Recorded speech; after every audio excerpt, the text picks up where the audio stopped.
Es wurde wieder mal ein Deutscher an der amerikanischen Grenze festgenommen und dann später zurückgeschickt.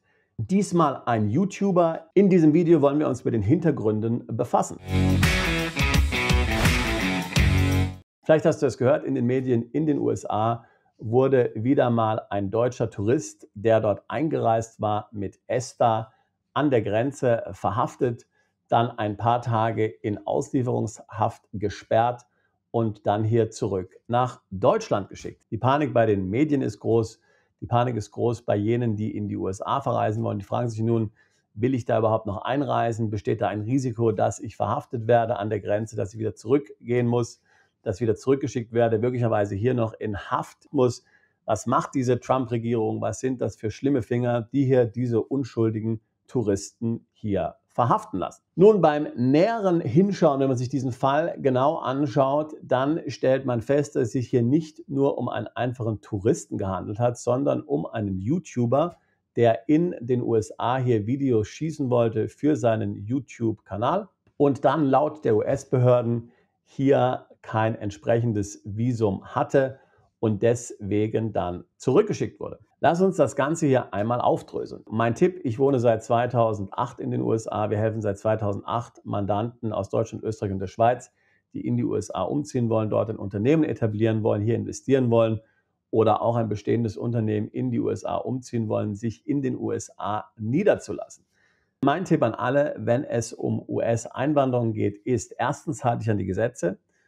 Zweitens, sei ehrlich. Drittens, benutze deinen Verstand. Wenn du dich an diese 3 Regeln hältst, dann kann dir im Grunde genommen nichts passieren. Und selbst wenn was passiert, dann wird es wahrscheinlich am Ende nicht so schlimm sein.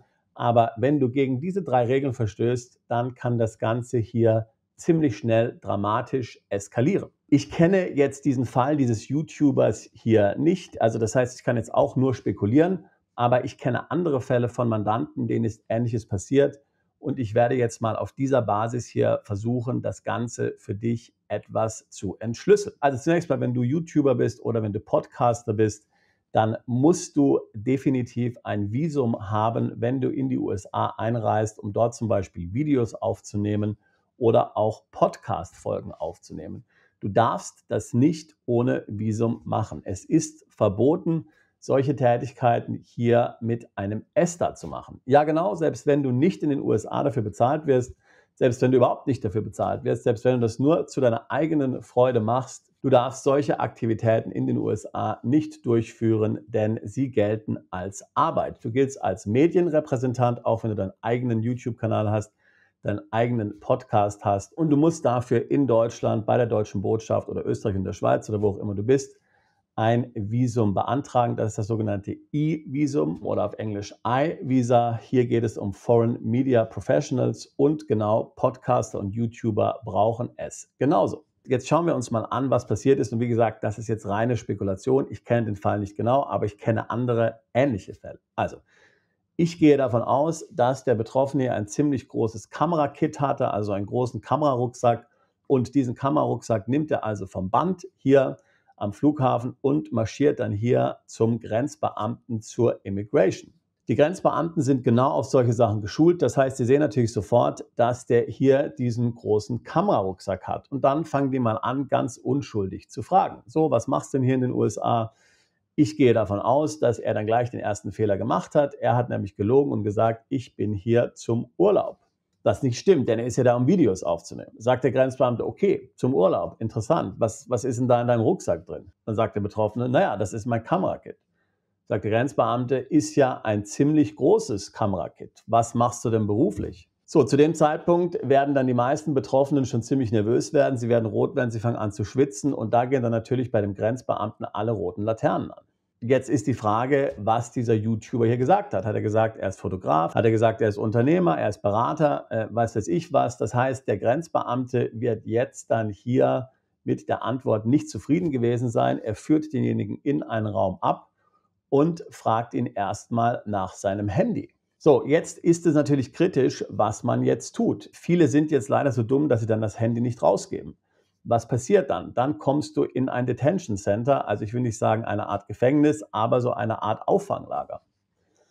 dann nehmen die dein Handy und schicken das an irgendeine Behörde, die dann das Handy knackt. Würdest du ihm das Passwort gleich geben, würde das nicht passieren. So, dann ist das Handy offen, dann sehen sie vielleicht deinen YouTube-Kanal, dann sehen sie vielleicht deine E-Mails und dann können sie ganz genau sehen, dass du ein bekannter YouTuber bist. Vielleicht googeln sie auch einfach deinen Namen, finden deinen YouTube-Kanal, sehen, dass du ein YouTuber bist, hast 1 Million Follower und machst Reisevideos. So, und dann ist klar, dass du in die USA eingereist bist, hier um beruflich tätig zu sein, nämlich um hier Aufnahmen zu machen für deinen YouTube-Kanal. Und damit hast du dann alle 3 Fehler begangen. Du hast dich nicht an die Gesetze gehalten, du hast gelogen und du hast dich auch noch idiotisch verhalten. Das heißt, du sitzt möglicherweise mehrere Tage in Abschiebehaft, dann wirst du aus den USA abgeschoben und dann bist du 10 Jahre lang in den USA gesperrt und darfst nicht mehr einreisen. Aufgrund dieses dummen Verhaltens. Das richtige Verhalten in dieser Situation wäre gewesen, natürlich als erstes mal das Visum zu beantragen. Aber selbst wenn du das Visum nicht hast, also das heißt, du hast dich nicht an die Gesetze gehalten und du kommst dort an, ist es extrem wichtig, dass du nicht lügst. Also, wenn dich der Grenzbeamte fragt, was machen Sie denn hier? Dann musst du sagen, ich bin hier, um Videos zu schießen für meinen YouTube-Kanal. Dann würde ich der Grenzbeamte als nächstes fragen, hast du denn dafür ein Visum? Dann würdest du der Ehrlichkeit halber antworten, ich habe kein Visum, denn ich habe nicht gewusst, dass ich ein Visum brauche. Was dann passiert ist, dass sie dich nicht in die USA reinlassen, sie schicken dich einfach auf den nächsten Rückflug, aber du kannst sofort gehen, kannst dir dann ein Visum beantragen und darfst dann wieder in die USA einreisen. Das heißt, du bist nicht gesperrt. Wichtig, du wirst für den Rest deines Lebens nicht mehr mit ESTA in den USA einreisen können. Das heißt, du wirst immer ein Visum jetzt brauchen, denn wenn du einmal zurückgeschickt wirst an der Grenze, dann hat sich ESTA erledigt. Aber du bist ansonsten nicht eingeschränkt. Wir haben tatsächlich Mandanten, denen das passiert ist. Ja? Es gibt ja hier in Austin South by Southwest ein riesiges Medienspektakel und Festival hier und Tech-Festival jedes Jahr im März.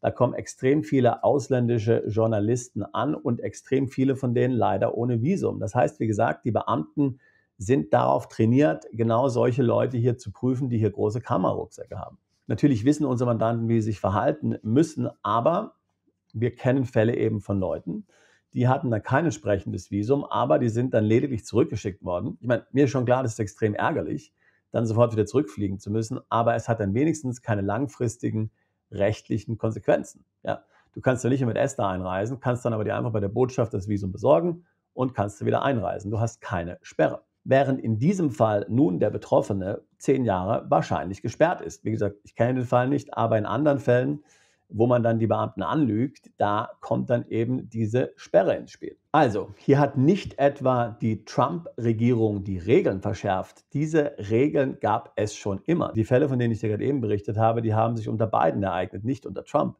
Es gibt diese Regeln schon lange. Regelmäßig werden hier Podcaster und YouTuber zurückgeschickt. Das Ganze wird jetzt eben nur gerade etwas aufgebauscht in den Medien, weil es eben andere Fälle gab von Leuten, die sich ziemlich bescheuert verhalten haben, die dann wieder zurückgeschickt wurden. Aber bei jedem Einzelfall, den ich mir anschaue, ist es eben ganz klar so, dass derjenige gegen eine oder mehrere der 3 goldenen Regeln verstößt, die ich vorhin genannt habe. Also erstens, halte dich an die Gesetze, zweitens, lüge nicht, drittens, benutze deinen Verstand. Ja? Das heißt, wenn auch du in der Situation bist, wenn du YouTuber bist, wenn du Podcaster bist oder Influencer bist, für alle gilt das Gleiche. Du brauchst ein Visum. Reise nicht in die USA, um dort Aufnahmen zu machen, um zu filmen ohne Visum. Such dir einen US Immigration Attorney, der sich damit auskennt und beschaffe dir das Visum. Das ist extrem wichtig. Du willst nicht diesen Ärger haben, selbst wenn es glimpflich abläuft und du nur wieder zurückgeschickt wirst. Das ist natürlich teuer und ärgerlich, das willst du vermeiden. Also besorg dir ein Visum. Aber wenn es zu spät ist und du dann tatsächlich an der Grenze stehst, dann um Gottes Willen, sag die Wahrheit, sag es so, wie es ist, dann geht das Ganze glimpflich für dich aus. Versuche hier nicht, diese Grenzbeamten auszutricksen, das funktioniert auf keinen Fall. Und vor allen Dingen lass dich hier nicht durch irgendwelche YouTube-Videos in Panik versetzen. Es ist nicht schwierig, ein amerikanisches Visum zu bekommen. Es ist nicht schwierig, dort einzureisen. Ich reise seit 2008 ständig in die USA ein. Wenn du die 3 goldenen Regeln befolgst, die ich dir vorhin genannt habe, dann wirst du kein Problem haben. All die Leute, von denen wir jetzt hören, die an der Grenze festgesetzt werden, die haben sich nicht an die Regeln befolgt. Die wollten zum Beispiel in den USA arbeiten oder haben hier illegalerweise in den USA gelebt. Das sind alles Personen, wo man leider sagen muss, sie sind selber schuld. dass sie hier in diese Bredouille geraten sind. Wenn auch du dich dafür interessierst, in die USA auszuwandern, vielleicht dort ein Unternehmen gründen willst, dann würde ich mich freuen, mit dir ein Beratungsgespräch zu führen. Link dazu packe ich hier in die Beschreibung dieses Videos mit hinein. Wie gesagt, ich lebe seit 2008 in den USA. Wir helfen Mandanten in den USA, sich zu etablieren, hier Unternehmen zu gründen, hier ein neues Leben zu beginnen. Ich würde mich freuen, auch dich alsbald zu unserer Mandantschaft zählen zu können. Bist du Unternehmer, Freiberufler oder Investor? Zieht es dich schon lange ins Ausland? Mach heute den ersten konkreten Schritt in eine Zukunft mit mehr Geld und mehr Freiheit. Buche ein Beratungsgespräch mit Sebastian und seinen Kollegen. Unsere Kanzlei unterstützt Mandanten wie dich dabei, deine Steuerlast legal zu reduzieren, Vermögen aufzubauen und zu schützen und deine persönliche Freiheit zu maximieren. Profitiere jetzt von unserem Fachwissen und unserem Netzwerk. Gehe zu mandatierung.com und werde Mandant unserer Kanzlei.